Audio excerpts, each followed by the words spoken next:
So for today's video guys is that i-review natin yung ginawa nating homemade na crash guard. So let's go. So guys, ito yung ginawa nating homemade na crash guard. So ayan.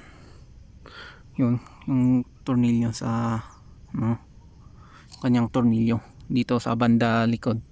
Ayun. Tapos yung ginamit pala natin dito is 1/2 ata, tapos 1 inch na tubo.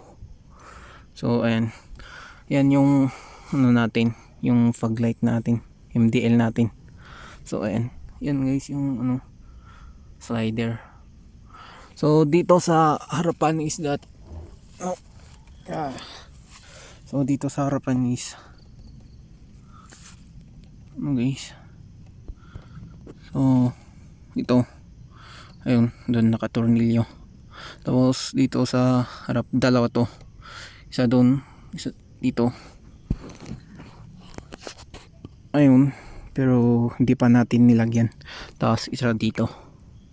So dito naman sa kabila is ito guys.